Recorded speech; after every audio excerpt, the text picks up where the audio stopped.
Conversa com Luiz Felipe Pondé.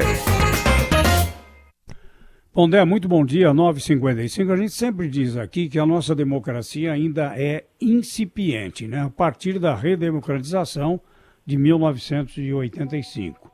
E que ela pressupõe instituições fortes. Você vê algum abalo nessas últimas posições do Supremo Tribunal Federal? Bom dia.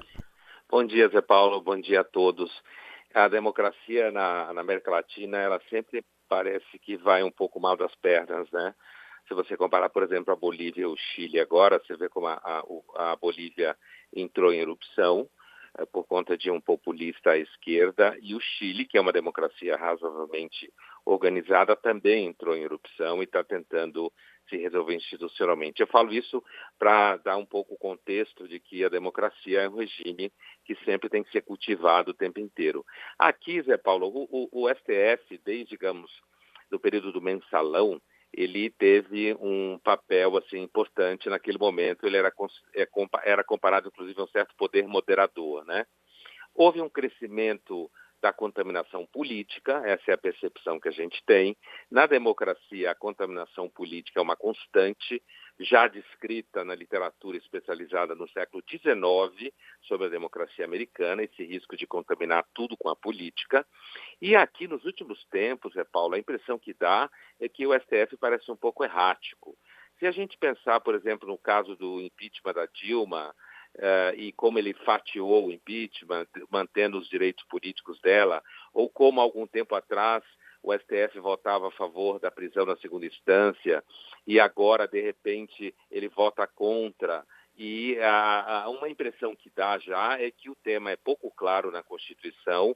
Uma hora uma coisa parece constitucional, outra hora a coisa não parece constitucional. Os membros do STF muito expostos à mídia, aparentemente demonstrando certos compromissos com grupos A ou B, o que produz uma sensação. Eu não diria que a democracia no Brasil está em risco, acho que isso é um exagero, né?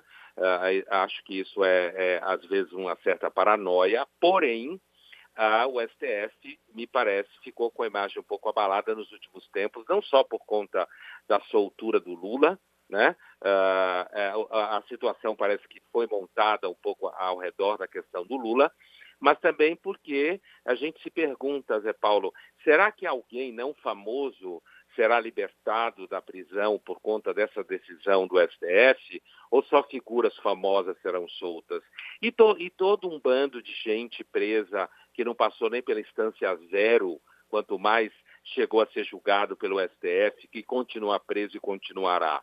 Então, me parece que a grande preocupação com a constitucionalidade da prisão em segunda instância do STF passa uma imagem de que o STF também está dentro de um certo movimento errático que a gente sente um pouco no Brasil nos últimos tempos.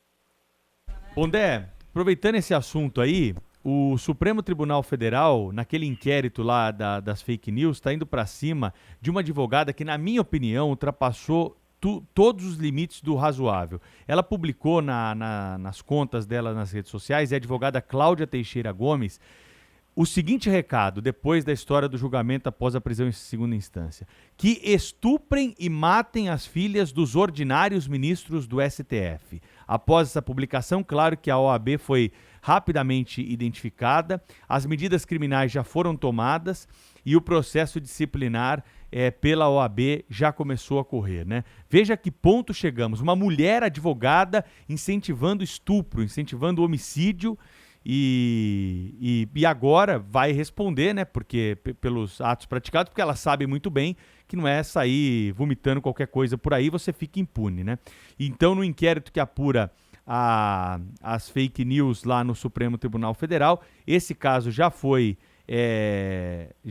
levado adiante, e nós teremos então certamente uma punição. É desse jeito que precisa agir a justiça para quem comete insultos dessa natureza contra a instituição e seus membros, né, Pondé?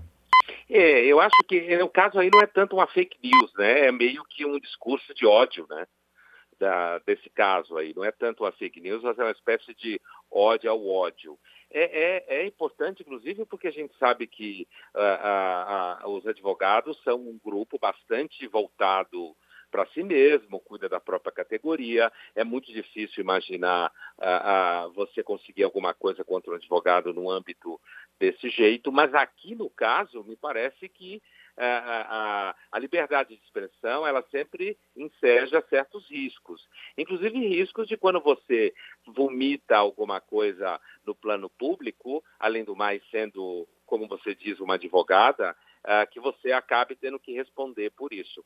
No caso dela ser uma mulher e falar uma coisa como essa, é chocante, né? Mas eu acho que seria chocante também o homem. É mulher, no caso dela ser mulher, é chocante, porque a gente imagina que as mulheres teriam um pouco mais de, cuidado com um assunto que toca exatamente o tema feminino. Mas, sabe, Pedro, uma coisa que também acontece é que, às vezes, a gente tem a impressão que há essa, digamos assim, essa hegemonia ou esse caráter monolítico na posição das mulheres em relação a temas de gênero, mas não há. Há talvez entre jornalistas, talvez entre professores universitários, entre intelectuais, mas grande parte das mulheres não necessariamente abraça pautas de gênero como a gente imagina que abrace, e às vezes, lamentavelmente. Mas, assim, sem dúvida nenhuma, é um caso em que você tem um abuso e um incitamento ao ódio e tem que ser levado em conta e tem que ser tratado devidamente. Mas que o que eu falava antes, que o STF tem movido de forma um pouco errática nos últimos tempos, isso gera um sentimento uma certa insegurança jurídica, como está na moda se falar por aí. Acho que isso independe dessa infeliz manifestação que deve ser de fato tratada. Então até a próxima, hein, Pondé? Até sexta. Obrigado, bom trabalho para vocês.